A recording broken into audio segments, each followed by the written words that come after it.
Bismillahirrahmanirrahim. Assalamualaikum warahmatullahi wabarakatuh. Alhamdulillahilladzi arsala rasulahu bil huda wa dinil haq liyuzhirahu 'alad dini kullih walau karihal kafirun. Shalatu wassalamu ala Muhammad wa ala alihi wa ashabihi wa man tabi'ahu bi ihsanin ila yaumiddin. Amma ba'd. Pendengar yang berbahagia, saudaraku yang kucintai, di kesempatan kali ini saya akan mengangkat sedikit tentang ada 6 hal yang merusak hati. Dalam banyak hal kita sering diperintahkan untuk bertanya kepada hati kita. Kata orang bijak, hati nurani tidak pernah bohong. Namun, bukankah semua orang juga mempunyai hati? Tapi mengapa banyak pula manusia yang tidak baik? Dalam hal seperti ini, ada seorang bijak yang berkata, hati itu bagaikan cermin. Ketika cermin itu bersih, maka dia bisa dijadikan alat untuk melihat banyak hal. Namun ketika cermin itu terlalu kotor, maka tidak akan ada lagi yang bisa dilihat dalam cerminan itu. Setiap manusia dikaruniai hati yang bersih, namun dosa-dosa yang diperbuat membuat hati itu menjadi kotor. Sebenarnya diilhami oleh sabda Rasulullah SAW, dalam tubuh setiap orang terdapat organ yang keberadaannya sangat berpengaruh terhadap orang lain atau organ lain, yaitu hati atau kalbu. Jika hatinya baik, baiklah seluruh organ tubuh lainnya. Jika hatinya buruk, rusaklah seluruh organ tubuh lainnya. Oleh karena itu, jika hatinya baik, maka kita akan hidup dengan baik.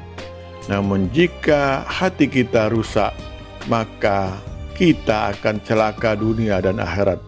Dengan begitu, kita harus senantiasa menjaga hati kita agar tetap berada dalam kategori baik.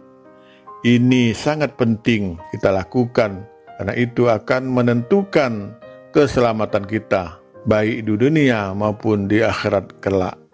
Pendengar yang berbahagia, apa saja yang bisa membuka hati kita atau membuat hati kita rusak? Menurut Hasan Al-Basri, ada 6 hal yang bisa membuat hati kita rusak.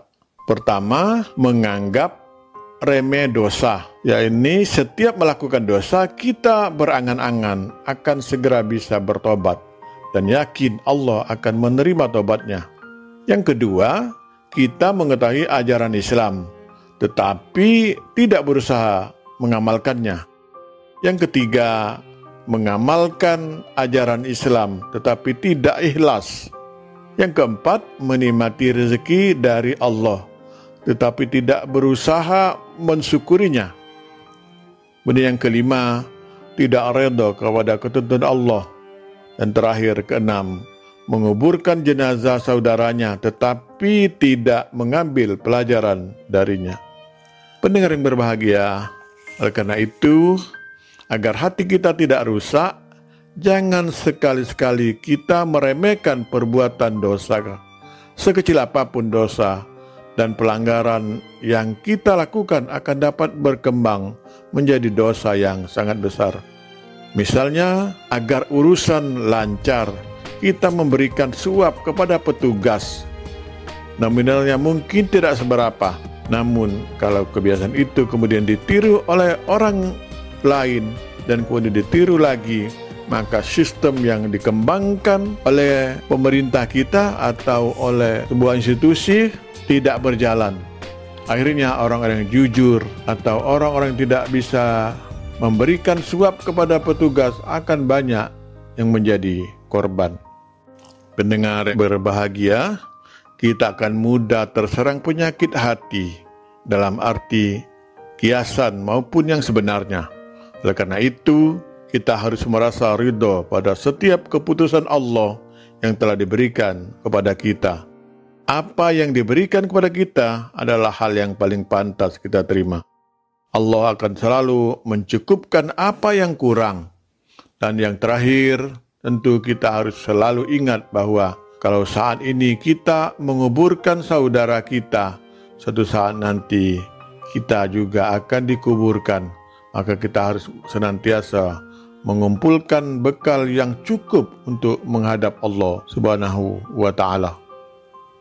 Pendengar yang berbahagia, ini saja yang dapat saya sampaikan pada kesempatan ini. Mudah-mudahan di puasa atau Ramadan tahun ini akan memberikan arahan, akan membawa manfaat yang keberkahan bagi kita dalam menunaikan rukun Islam Ramadan atau puasa di bulan Ramadan ini. Nasrul minallah, patun qarib. Wassalamualaikum warahmatullahi wabarakatuh.